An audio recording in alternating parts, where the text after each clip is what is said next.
أعوذ بالله من الشيطان الرجيم. الله لا إله إلا هو وعلى الله فليتوكل المؤمنون.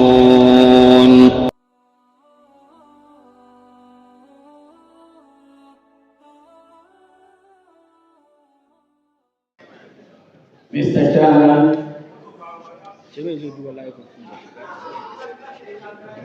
senior men on the high table,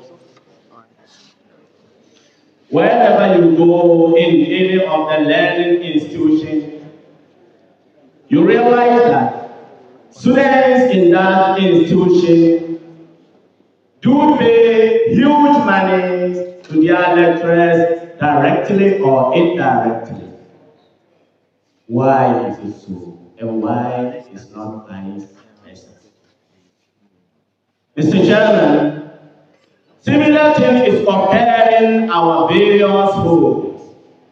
You realize that parents do drive away their loved ones, their children, to go to learning institutions. It's amazing. Why wouldn't they allow them in the house closer to them so that they can come to their assistance wherever the need existed? Why is this thing keep on going in our various schools? My loved ones in Islam, you realize that in most of the institutions, jobs are only and only meant for those who are bearing a specific document. Why is it so? Mr. Chairman, my dearest ones in Islam, we also observe that in any congregation you happen to be a member in it, almost all of them has to shut for only a few people to address the congregation. Why is it so? The answer is knowledge. The answer is knowledge. The knowledge is the topic which have been given to unravel to this August occasion this night. And knowledge is a very endless sea, and I shall try my utmost best to digest this topic in 4 basic areas. In the name of Allah, most gracious and merciful, may He send His peace and blessings to our beloved Prophet Muhammad sallallahu alaihi wasallam, his household, his companions, and all those who follow his guidance till the day of reckoning. Mr. Chairman, my seniors in the high table, ladies and gentlemen, Assalamu alaikum wa rahmatullahi ta'ala wa barakatuh.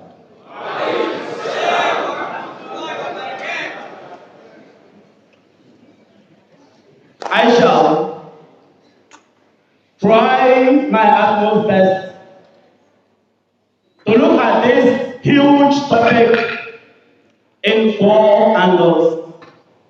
I shall try to touch the concept of knowledge in Islam, the importance and the benefits of knowledge in Islam. We also look at the hazards and the distraction of ignorance in a Muslim's life. Finally, the necessity of secular education to a Ghanaian Muslim. Indeed, knowledge, as all know, has been defined by so many scholars, and each scholar tries to define knowledge based on the angle that he or she is coming from or the perspective his eye is gearing towards. But notwithstanding, I will not go to quote what he or she said, but knowledge in my understanding in Islam, knowledge in Islamic perspective, refers to any vital information which is beneficial to humanity here and the hereafter. Any information which is carrying these serious issues is qualified to be classified as an Islamic knowledge. Any information beneficial to humanity, either here or hereafter, is qualified to be classified as an Islamic knowledge. Knowledge, particularly Islamic knowledge, Islam has emphasized in numerous and diverse ways upon the importance and benefits of knowledge. We realize that this knowledge, Islam keeps on hammering on the acquisition of knowledge. Knowledge in Islam is an endless sea. Wherever you pick it, provided it qualifies to benefit humanity, is an Islamic knowledge. We realize that in the glorious Quran, the word al-ilm, knowledge, and its abstract has been repeatedly mentioned in Quran 856 times. The word ilm and its abstract. And this to demonstrate to you how Quran plays an importance to the knowledge and the acquisition of it.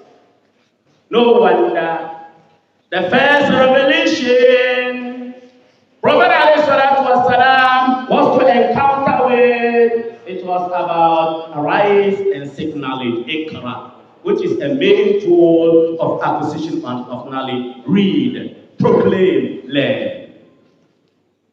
Knowledge in Islam, Islam has emphasized in so many ways. Allah subhanahu wa ta'ala even directed the sea of knowledge, who is our beloved Prophet sallallahu alaihi wasallam, to keep on asking Allah subhanahu wa ta'ala to enhance him upon knowledge, and said, وَقُلْ رَبِّ زِدْنِي عِلْمًا, and always say, oh my Lord, advance me in knowledge, increase my knowledge, because of its benefits. Knowledge, wherever it is, seeking of it is an obligation and incumbent on every Muslim.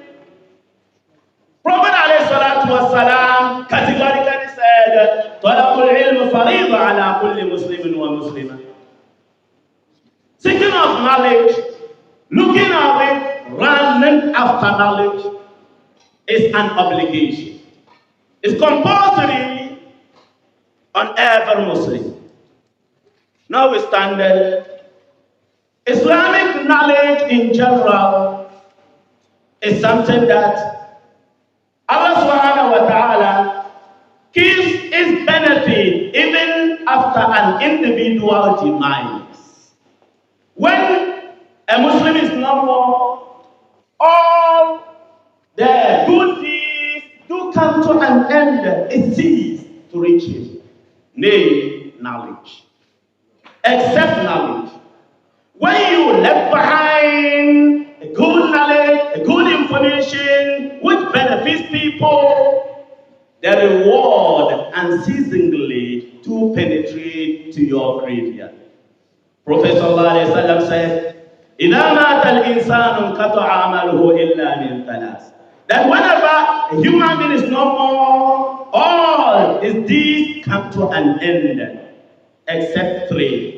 One among these three, ilmun yuntafa'u bihi. the beneficial knowledge, which is left behind and people are benefiting from it. Knowledge in Islamic perspective, when you are seeking it or have it and try to explore it, you are the most lovable person in the sight of Allah. Prophet sallallahu alaihi wasallam is telling you, "Man salaka tariqan yaltamisu fihi ilma, sahhala Allahu lahu bihi tariqan ila al-jannah. Wa inna al-malaikata la tad'u ajnihataha li talib al-ilmi ridan bima yasna. Wa inna al-'alima la yastaghfiru lahu kullu man fi as-samawati wal-ard, hatta al-hitan fi al-ma' wat-tayru fi as-sama'. وفضل العالم على العابد كفضل القمر على سائر الكواكب وإنما العلماء ورثة الأنبياء وإن الأنبياء لم يورثوا دينارا ولا درهما إنما ورثوا العلم النافع فمن أخذه فقد أخذ بحظ وافر." رواه مسلم. Prophet ﷺ in this long hadith is enumerating 5 benefits and virtues of knowledge. He said, whoever takes a path that leads to the acquisition of knowledge, Allah subhanahu wa ta'ala use it to ease the way for you to paradise.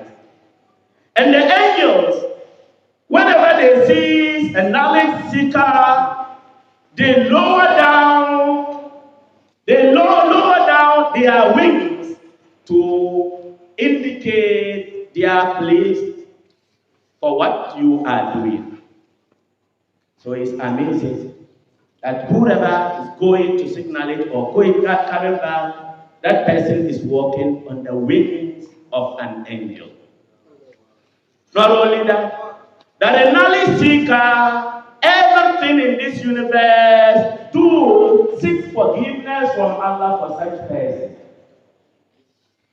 Even fish in their ponds and birds in the sky.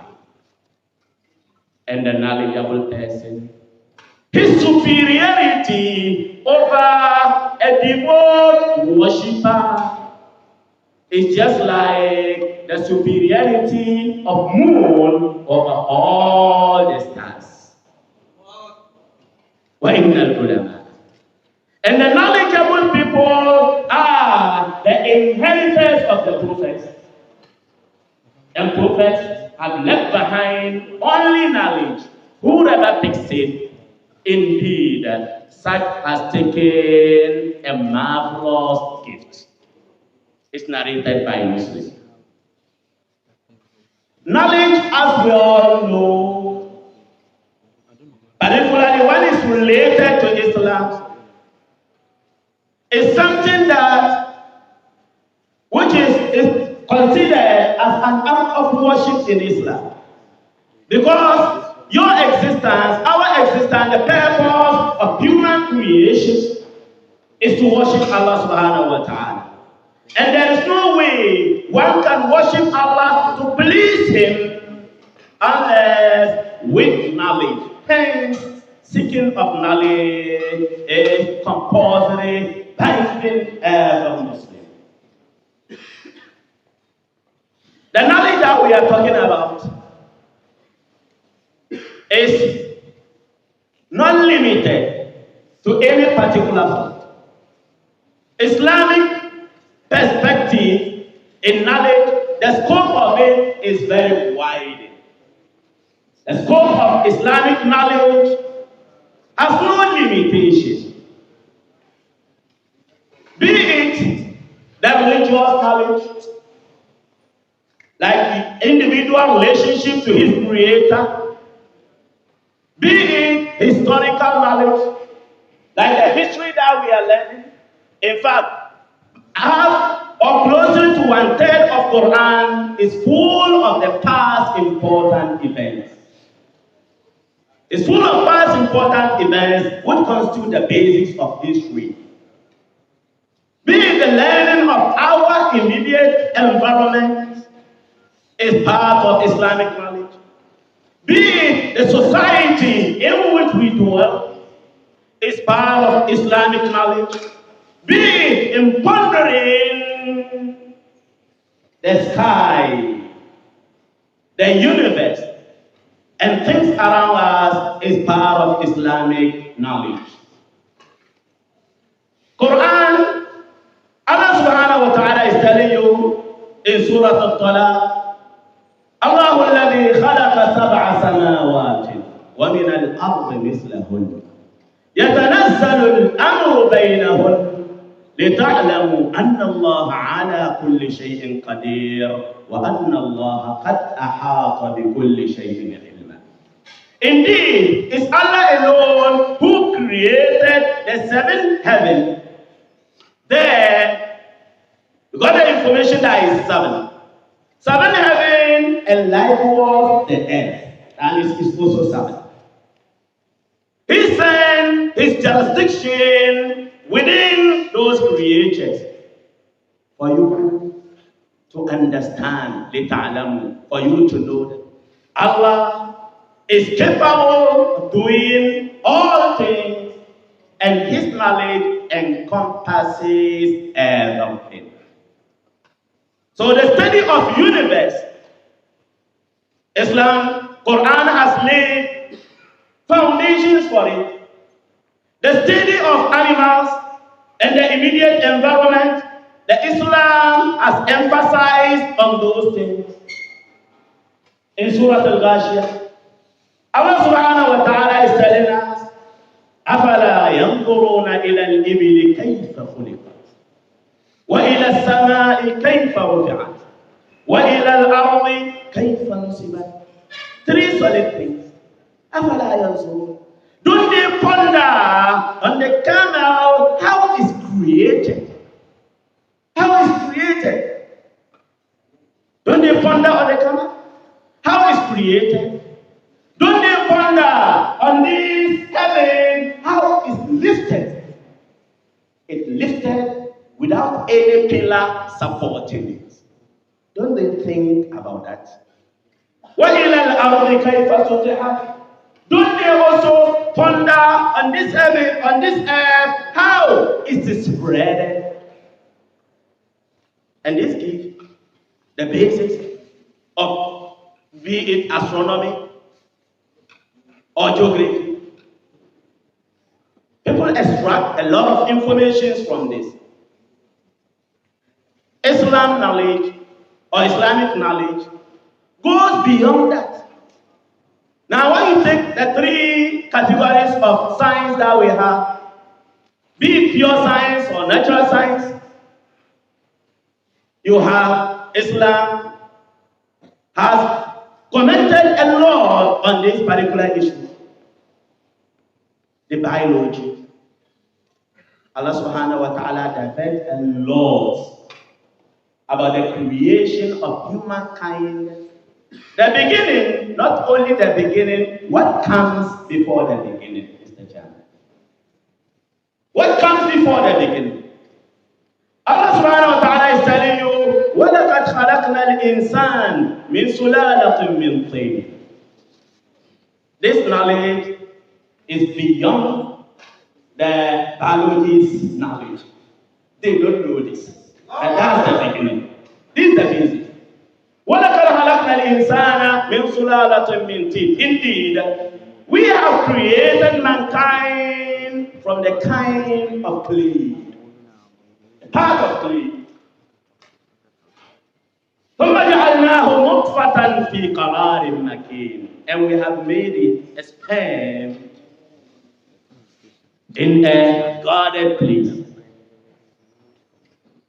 ثُمَّ خَلَقْنَا النُّطْفَةَ عَلَقَةً وَخَلَقْنَا الْعَلَقَةَ مُضْغَةً فَخَلَقْنَا الْمُضْغَةَ عِظَامًا فَكَسَوْنَا الْعِظَامَ لَحْمًا ثُمَّ أَنشَأْنَاهُ خَلْقًا آخَرَ فَتَبَارَكَ اللَّهُ أَحْسَنُ الْخَالِقِينَ. Thereafter, we turn a human being to a sperm in a guarded place. Nothing can reach it there. And for some period, we turn to look like a blood, a congenital blood. And from it, we turn it from the blood form to look at a flesh meat. Then we turn the meat to skeleton bones. And after that, we created a flesh to close and cover that skeleton. This information has been given freely to humanity 1400 years ago. It's only recently that the modern scientists got the information that it is the skeleton and the bones of a human being which is created first. Before that, before 60 years, most of them were with the view that it was the flesh and then the bones would follow. This Islamic knowledge, it constitutes an Islamic knowledge. Learning about human being. In fact, the critical study of these various fields of science will surely lead one to a conclusion that there is no creator who is capable of bringing these things to existence but one. And nobody can claim that one shape but him alone. You also come to the conclusion that he's all mercy and all capable, and his knowledge covers, encompasses anything, seeable or non-seeable things. When science is carefully stated, it will surely lead that student to the reality that La ilaha illallah, nothing deserves to be worshipped but Allah subhanahu wa ta'ala alone. Now this knowledge, lack of it, failure to have knowledge in your life, what does it bring to you? I've started my lecture closer to 10. And by this time, some of us, so I'll be snappy in my delivery. Now let's look at the third issue. What are the hazards and the disruption on an individual and in his or her society when he or she is lacking knowledge in general? The destruction of ignorance. Well, we used to hear and we keep on hearing the wise people saying that knowledge is money, that knowledge is power. So a knowledgeable person is supposed to be a ruler and he controls and directs the affairs of others. Mr. Chairman, human beings, we are not the only creatures of Allah existing in this universe. No. There are millions of other creatures. Some of them are seeable and some of them are not. They exist with us in this universe.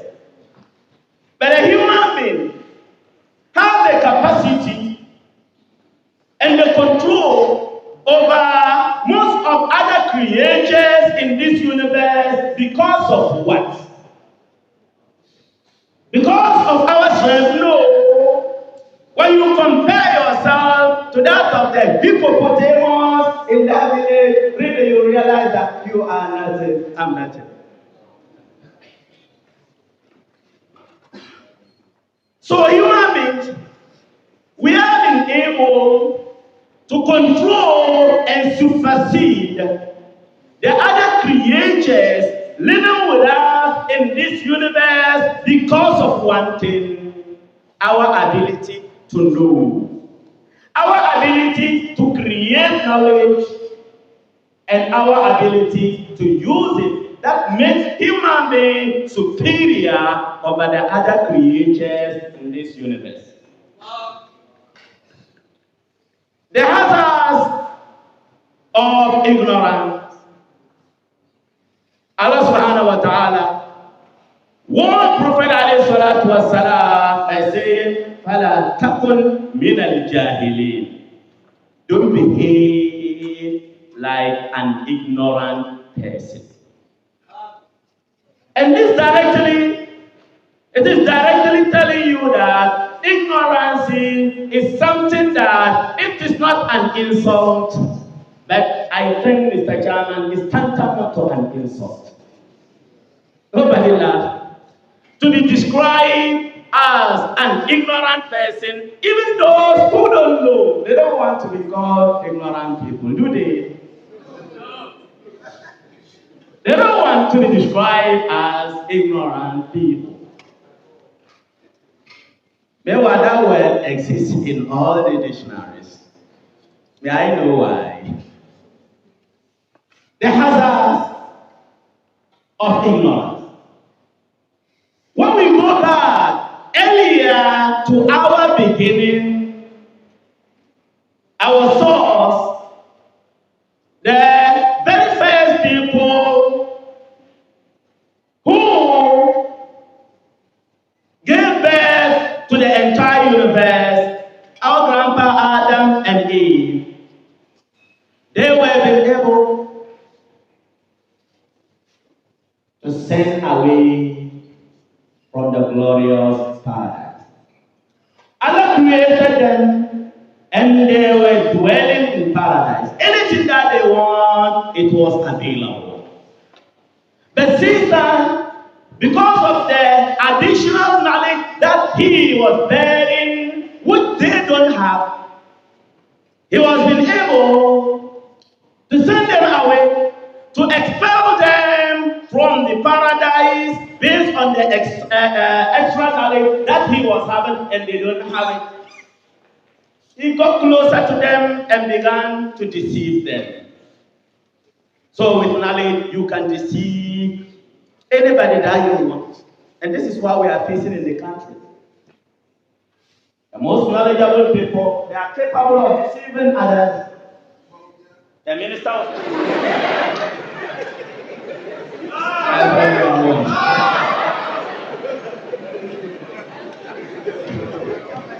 Mr. Chairman, is it true?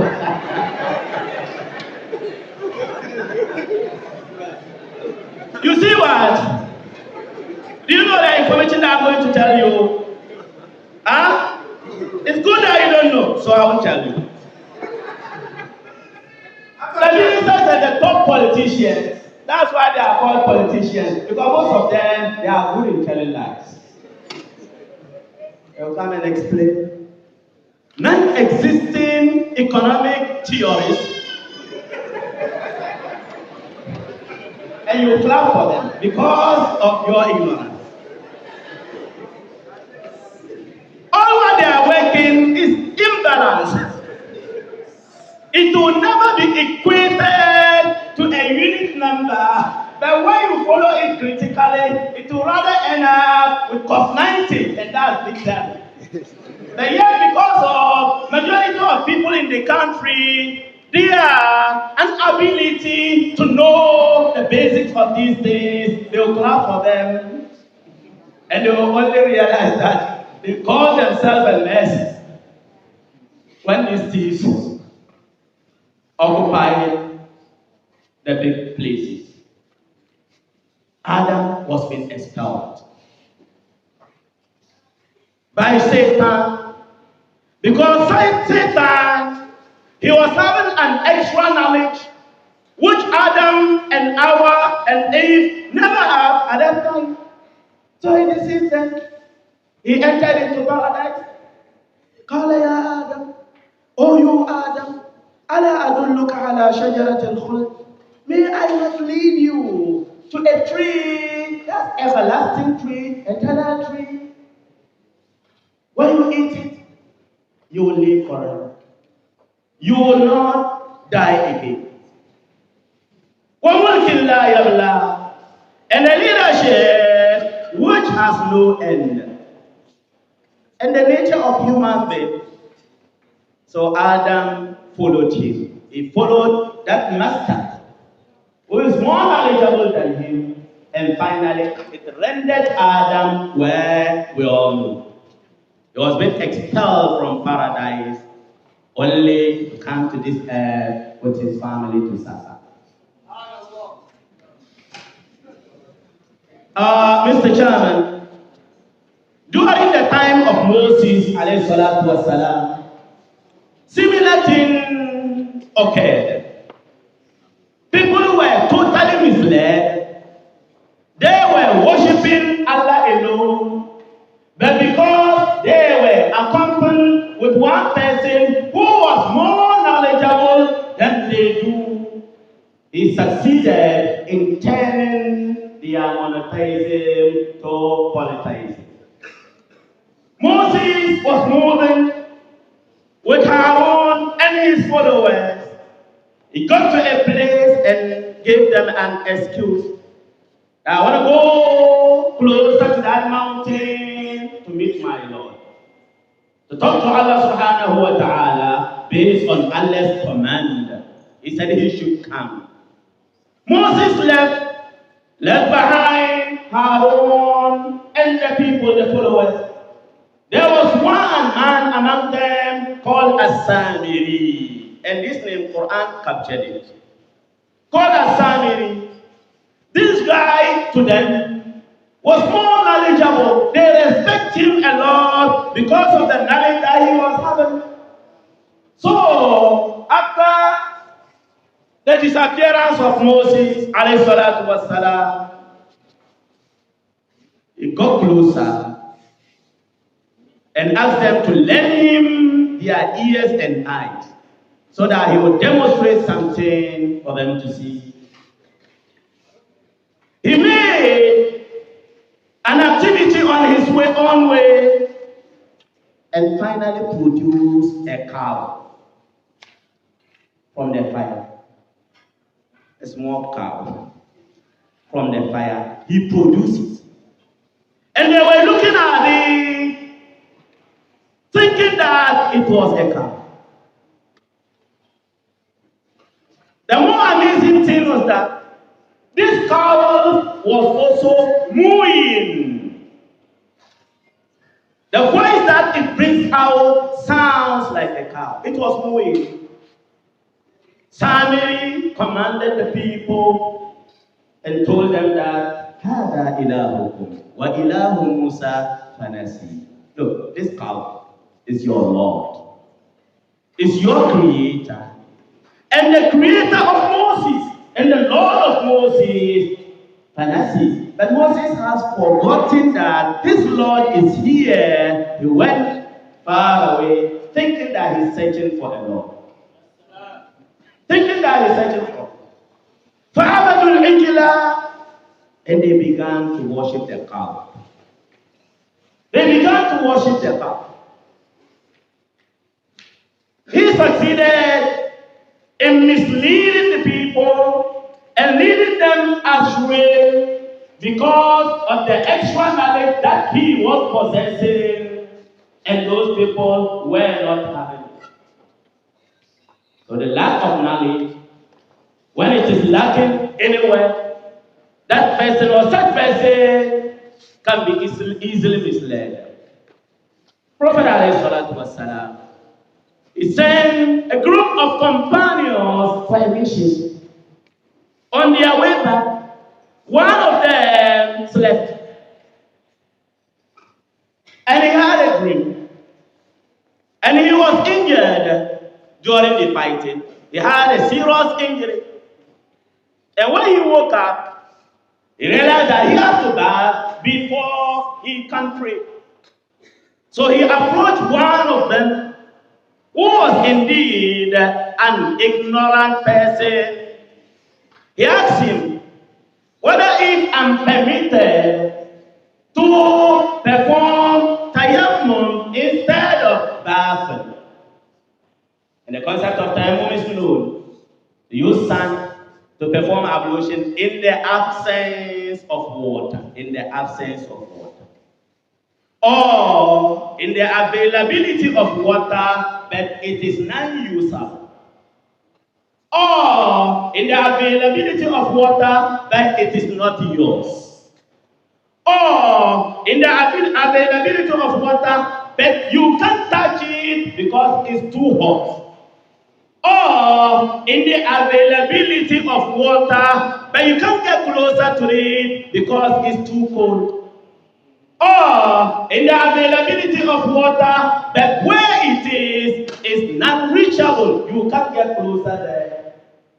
Allah said, "Falam tajidu ma'a," and you couldn't get water. فَتَيَمَّمُوا صَعِيدًا طَيِّبًا. Use a clear and neat sand to perform tayammum.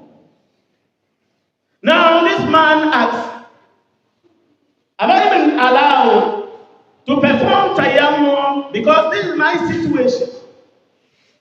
If I make an attempt to bath and the water penetrates to this injury, it may cause a lot. It may lead to my death." He asked him, and he never knew and failed to direct the question to a knowledgeable people, as Allah subhanahu wa ta'ala commands us. فَاسْأَلُوا أَهْلَ الذِّكْرِ إِن كُنتُمْ لَا تَعْلَمُونَ. Always go. Ask the knowledgeable people if you don't have the knowledge. Now this man, what he did, he said, no, you can't. The water is there. You must bath. He must bath. So the man used the water, he showered, and the water penetrated to the injury, and the injury escalated, which led to the man meeting his ancestors. He died. The companions, the group got back to Medina, and the episode was narrated to the Prophet sallallahu alaihi wasallam. He told him, this is what happened. Prophet sallallahu alaihi wasallam was so angry over the person who gave that wrong ruling. He mounted on pulpit and shouted a lot. He said, Qatalahumullah. They killed him intentionally. May Allah destroy them. They killed him intentionally. May Allah destroy them. Allah salu is jahilu. The time that you don't have the knowledge, why didn't you ask? إنما كان شفاء العي السؤال. The medicine, the healing to ignorance is question. You don't know, so you ask. So this is telling us that ignorance can lead to any form of distraction. And this is what is happening. You see, youth among Muslims learn one verse or two and two hadiths, and they began to say this person must be killed, this person is not a Muslim, and things like that. And when you ask some of them to read Fatiha properly, it will be an issue of an issue. So ignorance can cause calamities on this earth. Mr. Chairman, to lead this for today's topic, I want to share with your listeners this touching story. And it was real. Ibn al-Jawzi narrated it in his book, Talbis Iblis. Satan followers, the Iblis, his followers. And thanks to Allah, I've never seen anybody called Iblis. Neither anybody has ever made a mistake and gave Satan to his child. Also Fir'aun. Also Haman. Alhamdulillah. Satan was sitting with his followers. A knowledgeable person died. And they narrated the information. The information got to Satan, he was sitting in the armies of his followers. He was so happy. He was overjoyed. And they could see it and read it from his actions. He was very, very happy. The followers around him, they were amazed and asked their boss, "Oh, who said that whenever a knowledgeable person is dead, you are so happy? But you don't exercise similar happiness when an ignorant person is no more." Satan said, "Indeed, what you said, your observation is true. But I want to demonstrate to you so that I get a picture." He said. So he led his followers. They went to a worshiper. Anybody who was a worshiper, he used to worship. But he's not having an Islamic knowledge.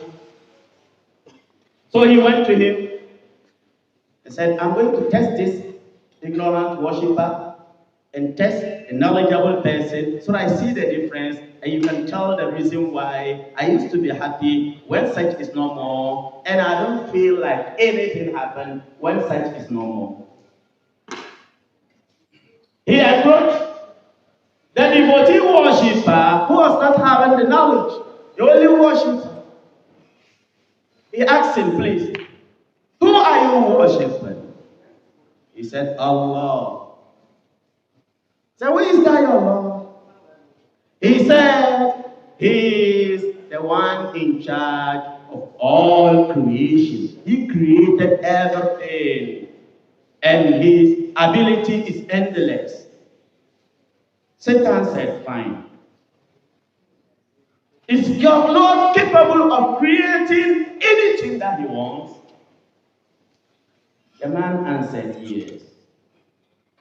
Satan asked him, "Can your Lord manage this earth to enter inside an egg, e.g.? Can your Lord manage this world inside an egg, push it inside an egg?" The man stopped for a while. "I know it's impossible, guy. Anyway, he told Shaitan, "I know it's impossible. Why you answer it's impossible?" Satan turned and he was laughing. You see what? This worshipper had just renegated his belief. He had just turned to God because he doubted the powers of his Lord. The Lord that he's worshiping, he doubted his powers. And that Lord is capable of doing anything. But because of his ignorance, he said, "No, guy, it's impossible." That he was so good at it. So he moved on. On a second occasion, he came and across a knowledgeable person. He was also worshiping his Lord. He came closer together with his followers. He asked the man, "You, who are you worshiping?" He said, "I'm worshiping the creator of the heaven and earth." You know, this thing is very common in the tongues of all Muslims. The creator of the heaven and earth. If that is so, why do you go to Jujuman? Why do you go to soothsaying, amulet, talisman, and things like that? Why? Why do you worship pictures? Why? Why do you call anything apart from Allah, telling that thing, give me?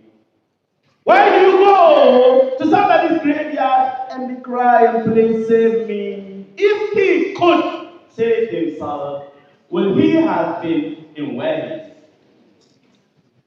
So we are saying it comes freely on our tongue, but nevertheless, it is not been put into practice. He got to that knowledgeable man. He asked him, "Who are you worshiping?" He said, "I'm worshiping the creator of the heaven and earth." "Why are you worshiping him?" He He said he created me and created the entire universe. He asked him the third question. That is your Lord capable of doing anything that he wants? He said, of course, he's capable. He said, how? He said, he does things on his own way. Satan threw similar question to that knowledgeable man.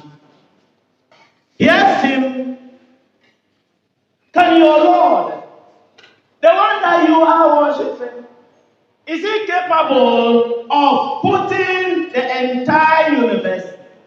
Remember that when he was addressing that ignorant person, he limited it to the earth.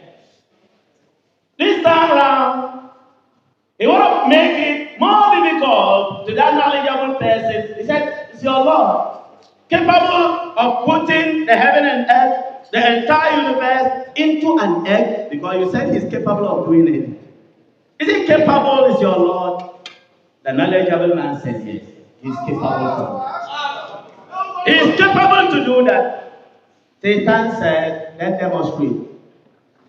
Explain to me how could that be possible. He said he's capable of doing anything that he wants. If he wants, he enlarges the egg to become bigger than the universe, so that it encompasses the entire universe, if he wants. And if he wants, he shrines the entire universe to become smaller than that of eggs, so that an egg can contain it. Satan turned shameless with his people, and according to the narration, that he was crying. You see, the reason why whenever a knowledgeable person is gone, I feel very happy. And whenever an ignorant person is gone, as if nothing happened. And this episode explains the hadith of Prophet ﷺ, in which he said, لا عالم واحد أشد على الشيطان من ألف جاهل. Indeed, a single knowledgeable person is very strong. It challenges Shaitan. It makes Shaitan's work very difficult than that of 1,000 ignorant people. It doesn't take much time to mislead millions of ignorance. It doesn't take any time. Because they don't know, and who don't know, the name is they don't know. And not knowing, that's the name given to it. Satan,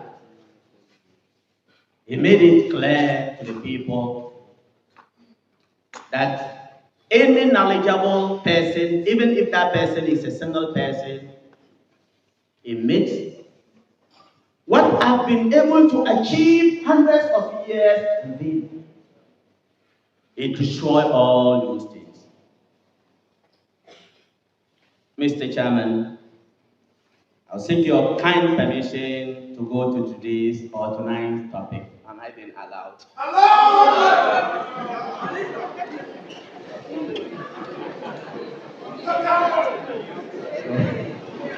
I also played with Mr. Chairman. He's my good friend.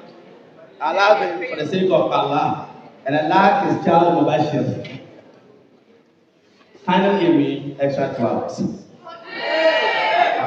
Just 2, not 3. You know, men take 3 and female take 4. I limited myself to none of it, so just 2. A Ghanaian Muslim and a secular education. Secular education of all fields that we know, be it various kinds of sciences, historical aspects, environmental issues, social issues, linguistics, whatever, if it is beneficial to humanity, then it is qualified to be classified under an Islamic knowledge. Secular education directs the affairs of the world today. Secular education directs the affairs of the world today. So failure to have your share in it, the equation is what? Failure to have your share in secular education, what is the ultimate result? That means you have led yourself to miss enormous opportunities in this life. Because this secular education, it is a yardstick now. It is something that directs the affairs of people, particularly in this country. So failure to have it, that means you cause yourself to lose a number of opportunities. This secular education, irrespective of the fault of it, when you look at it critically, it is termed as the standard evaluation, particularly in this country. It is the scale which is used to evaluate what is worthful and what is not. So if a Ghanaian Muslim, fails to have share in the secular education, that person may be seen as a useless person, sorry for my word, an irresponsible person in the sight of the people in this community, in this country. When you don't have it, that means you've tied your own hands. So any little wind can render you fall down.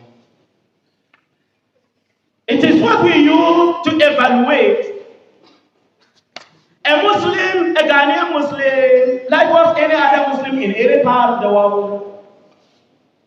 You are in need of halal income.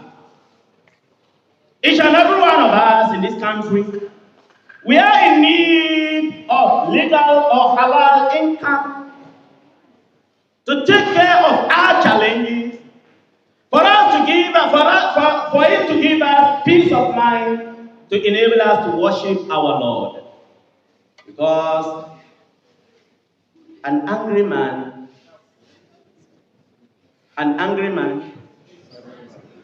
not that. Dr. Andani, when you are angry, can you be able to worship your Lord? You can. Even when you make an attempt. That's what I love it. Come for 100 cities. Come. Who said it? Come, let's for that. Come. Come.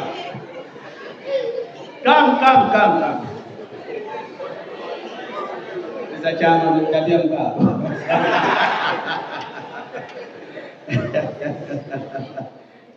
Prophet sallallahu alayhi wa sallam said, إذا حضر العشاء والعشاء فابدأوا بالعشاء.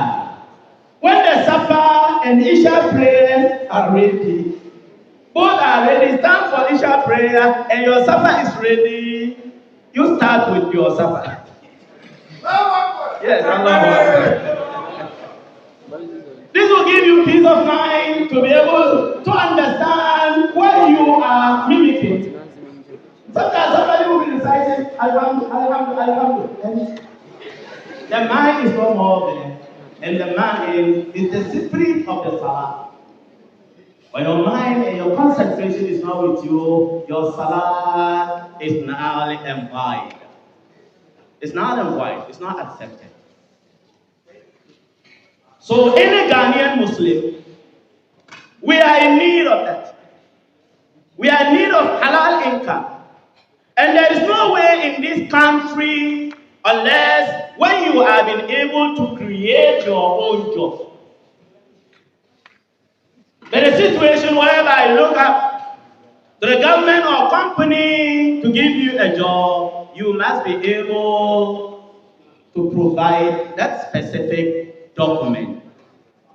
So failure to have knowledge in Ghana, secular knowledge in Ghana, that means failure to have job. This secular education, when you look at it critical, particularly when you have been able to compare a number of scholars in our communities in this country, you realize that those scholars were secular education, they immense more, they are more beneficial to the society as compared to those who don't have it. Because they have the ability to reach out to thousands of people. Take Issah for instance. Take Zakir Naik for instance. Take Mufti Man for instance. Millions of people are benefiting from them.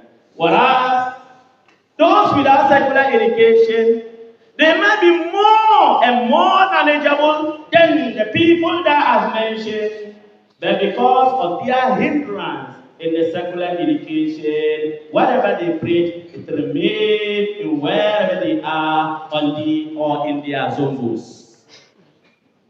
Or in their zombos. This secular education,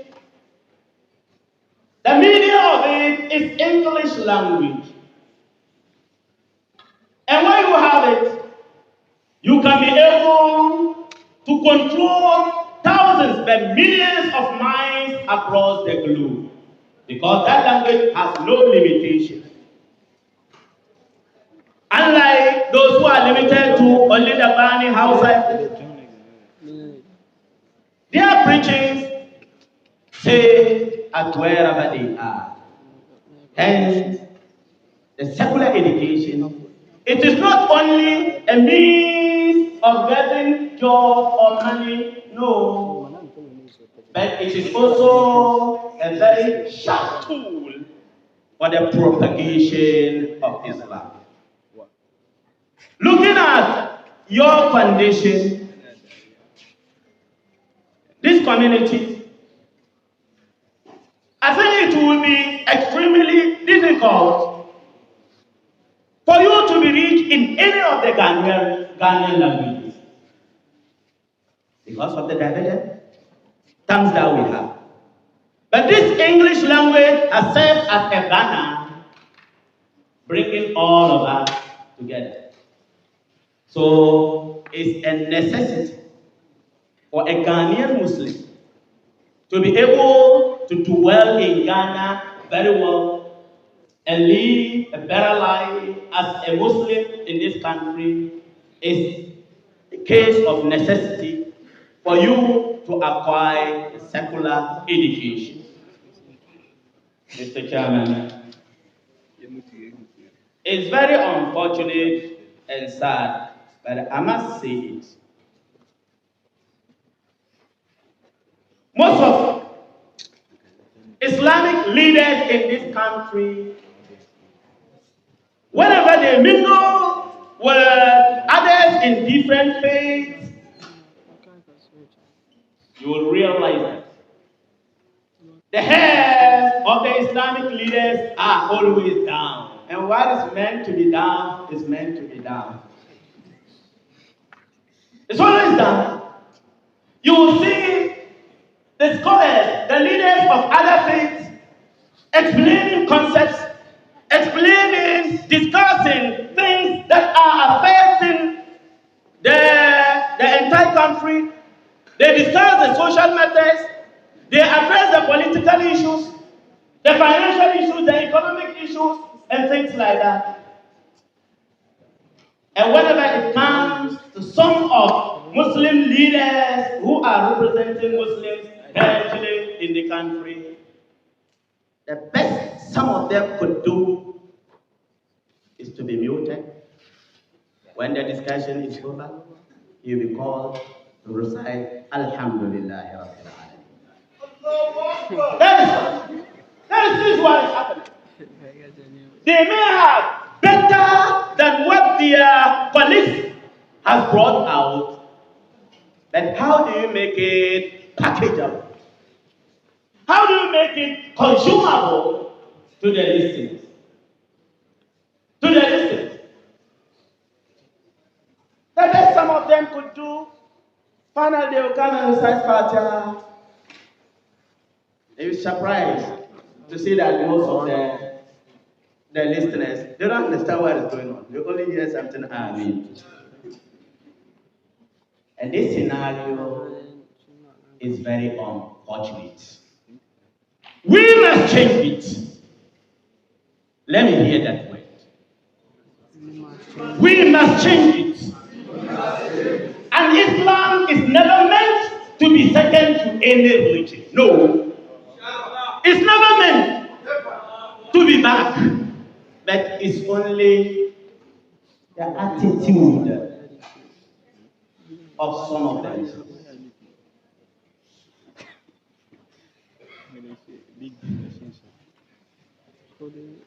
Mr. Chairman, without much ado, Alhamdulillah, he was coming to. Without much ado, thank you very much for the opportunity given. And I thank my dearest ones in Islam for this opportunity. I can't proceed. It's touching. Jazakumullah khairan. Assalamu alaikum wa rahmatullahi ta'ala wa barakatuh.